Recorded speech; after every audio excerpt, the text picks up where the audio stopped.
The first Psalm. I've been stuck on verse 1 for, gosh, a long time. It's all the negative. These are the people who will keep a person from being their best person. The, the wicked, the sinner, and the mocker. Now, beginning in verse 2, he talks about here is instead of being so connected to and affected by, influenced by the wicked, the sinner, and the mocker, here's the other side of that coin. But whose delight is in the law of the Lord, who meditates on his law day and night. Now, I got to be honest with you here. I am not a big fan of Leviticus, the book in the Bible that in our Old Testament that really describes and defines the finer points of the law for Israel. In my quiet time this morning, I was in Exodus, where it was like a thumbnail sketch of the social, what would I say, social structure of justice for the Israelites. Fairly, I mean, it was detail, but not nearly the kind of detail as in Leviticus. And I didn't get much out of it, other than this.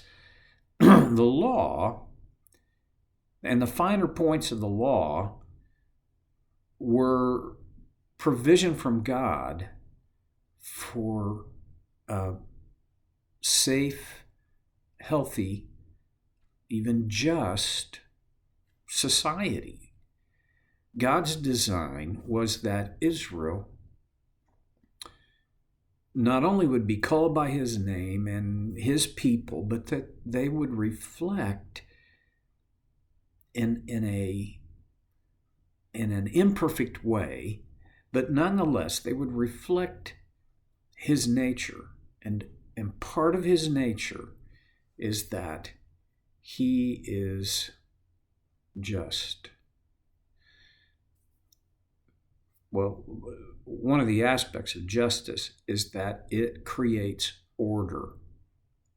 We live in a really randomly ordered world these days, in my opinion. And some of what makes it so random is that our technology has made it where we do not have to have the same kind of concern about order as people before technology did. In other words,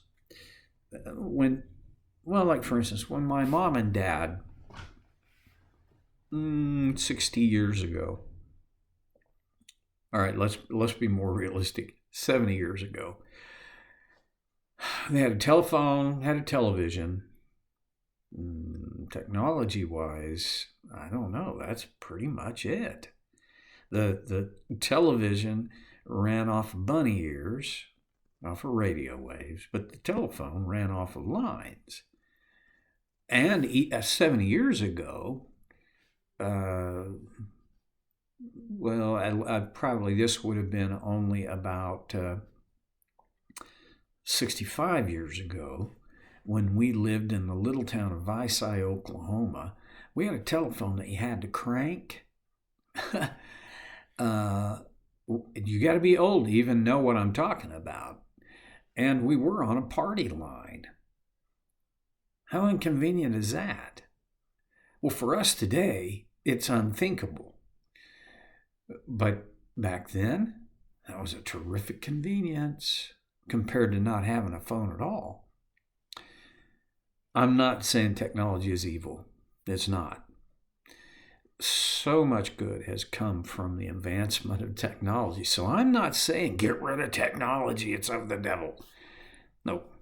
But one of the things that technology has done is it made us less dependent on um, the values and principles of God's design for order in our life. We don't need that much order because we can do things randomly. As long as I get my hands on my smartphone, I can do pretty much everything I need to do. I can pay my rent from it. I can order deliveries from Walmart on my and I don't have to have order. I just have to have accessibility to my smartphone. This isn't evil, but one of the aspects is when we live our lives, because we can, when we live our lives randomly, one of the aspects of that is our lives become, I guess I would say, less reliable.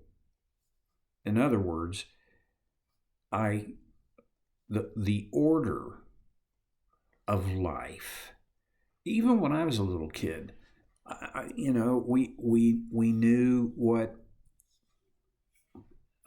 to expect in a day. We knew what it was going to look like. We knew how we did most everything because we were, of course, we were depending on forms of technology for virtually everything, but we couldn't be as random. Okay, I'm getting off the random train now, and just to say, for Israel, the law provided an ultimate source of order for life. It was about justice. When a society becomes more random and chaotic, what happens to justice? Well, I don't mean this in any political sense. I'm just looking at it from a sociological perspective. As America has become more random, less orderly, what's happened to justice in America? Well, it has become more relative. So that for the Old Testament Hebrew, for the whole Jewish nation, the law didn't change over time. And in fact, the law had nothing to do, not just little to do, nothing to do with what people liked or wanted or thought about what was and wasn't good for them. The law stood firm, and the rest of life had to be organized around it. Well, the psalmist says, "Blessed is the one who meditates on the law day and night." Well, they delight in the law first. I have to say, I don't delight in Leviticus. I didn't even delight in the 3 chapters that I read out of Exodus this morning. I read them, but I hope you won't think less of me. There just wasn't any delight in it. Why would an Israelite, a Jew, why would this person delight in the law of the Lord? Well, here's what I think.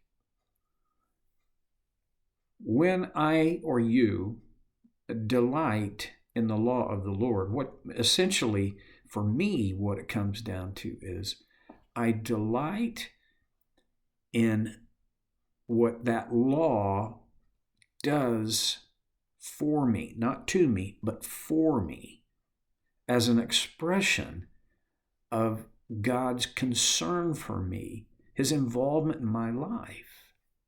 I delight in the law because it is a vehicle through which I can see God's nature. At the very least, I can see his will, okay?